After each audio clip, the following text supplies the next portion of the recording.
Hey guys, எல்லாருக்கும் வணக்கம். இந்த ஈவினிங் டைம் ரொம்ப பீஸ்ஃபுல்லாக இருக்கிறத பார்த்தா நமக்கெல்லாம் என்ன தோணுது?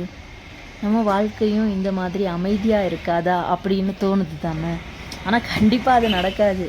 என்ன சொல்கிறது, வாழ்க்கையில் நிறைய கஷ்டம் வரும், நிறைய தோல்விகள் வரும், நிறைய பேர் நம்மளை ஹேட் பண்ணுவாங்க, எல்லாமே இருக்கும். ஆனால் அதை கடந்து போகிறது தானே வாழ்க்கை. நமக்கு ப்ராப்ளம்ஸ் கொடுக்குறவர் கண்டிப்பாக அதுக்கான சொல்யூஷன் வச்சுருப்பாங்க. ஆனால் அது கிடைக்கிறதுக்கு கொஞ்சம் டிலே ஆகும். இன்னைக்கு டே நல்லா போயிருக்கும் சிலவங்களுக்கு, ஆனால் சிலவங்களுக்கு நல்லா போகாது. இது நாளைக்கு தொடங்கிடும், அடுத்த நாள். அந்த நாளைக்கு உள்ள 24 hours இன்னொருத்தவங்களுக்கு நல்லாயிருக்கும். இன்றைக்கி நல்லா இருந்தவங்களுக்கு நாளைக்கு நல்லா இருக்குமான்னு கேட்டால் கண்டிப்பாக நடக்காது. அதே மாதிரி இன்றைக்கி இருப்பவங்க நாளைக்கு இருப்போமான்னு கேட்டாலும் அதுவும் தெரியாது. ஏன்னா வாழ்க்கை அப்படிங்கிறதே ஒரு அன்பிரடிக்டபிள்னே சொல்லலாமே. ஸோ அப்படிப்பட்ட வாழ்க்கைக்காக நிறைய நம்ம போராடுறோம். அதில் போராடுறது மட்டும் இல்லை, நம்ம நிறைய பேரை ஏமாத்துறோம், நம்மளை நிறைய பேர் ஏமாத்துறாங்க. இந்த மாதிரி நிறைய ஸ்ட்ரகிள்ஸ் எல்லாம் இருக்குது.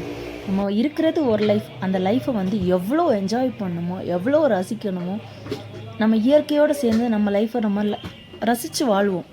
ஏன்னா இந்த லைஃப்பை விட்டு அடுத்த லைஃப் நமக்கு கிடைக்குமான்னு கேட்டால் கண்டிப்பாக கிடைக்காது. சொல்லுவாங்க ஒருத்தவங்களுக்கு 7 தடவை பிறக்கலாம், ஆனால் அது இருக்குமான்னு எனக்கு தெரில. ஒரு பிறவி தான். அந்த ஒரு பிறவியும் நல்லா என்ஜாய் பண்ணி என்னெல்லாம் உங்களுக்கு வாழ்க்கையில் நல்லதாக கிடைக்குதோ அதை எடுத்துக்கோங்க. யார் உங்களை ஹர்ட் பண்ணுறாங்களோ அதெல்லாம் மறந்துடுங்க. இன்றைக்குள்ளது நாளைக்கு எடுத்துகிட்டு போகாதீங்க. எந்த வெஞ்சன்ஸையும் இன்னொருத்தவங்களுக்கு கொடுக்கணும்னு நினைக்காதீங்க. ஏன்னா நம்ம கஷ்டப்படுற மாதிரி தானே அவங்களும் கஷ்டப்படுவோம். நம்ம கஷ்டப்பட்டுட்டோம், எதுக்கு நம்ம பட்ட கஷ்டத்தை இன்னொருத்தவங்களுக்கு கொடுக்கணும்னு நினைக்கிறோம்? அப்படி ஒரு கஷ்டத்தை யாருக்குமே கொடுக்காம லைஃப் அழகாக எல்லாரோடையும் ஹாப்பியாக இருந்து என்ஜாய் பண்ணி வாழ பாருங்கள். ஒவ்வொரு நாளும் ஒவ்வொரு சின்ன சின்ன மொமெண்ட்டையும் என்ஜாய் பண்ணுங்கள். ஒருத்தவங்களை திட்டுறாங்களா அவங்கள, அதையும் என்ஜாய் பண்ணுங்கள். இன்னொருத்தவங்க சந்தோஷப்பட வைக்கிறாங்களா அவங்கள இன்னும் டபுள் மடங்காக சந்தோஷப்பட வச்சு என்ஜாய் பண்ணுங்கள். ஹர்ட் பண்ணுறவங்க ஹர்ட் பண்ணிட்டு தான் இருப்பாங்க. அது நம்ம பார்த்துட்டு இருந்தோன்னா நம்ம வாழ்க்கையை முன்னோட்டு கொண்டு போகவே முடியாது. இருக்கிற வரைக்கும் நம்ம லைஃப்பை எவ்வளோ தூரம் என்ஜாய் பண்ணுறோமோ அவ்வளோ தூரம் என்ஜாய் பண்ணுங்கள்.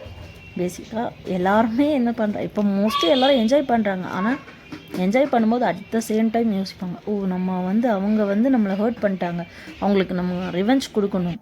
கண்டிப்பாக ரிவெஞ்ச் கொடுக்கணும்னு எதிர்பார்க்காதீங்க. ஓகேங்களா? ஹாப்பியாக இருங்க, சந்தோஷமாக இருங்க. பிடிச்சிருந்தா லைக் பண்ணுங்கள், கமெண்ட் பண்ணுங்கள், சப்ஸ்கிரைப் பண்ணுங்கள்.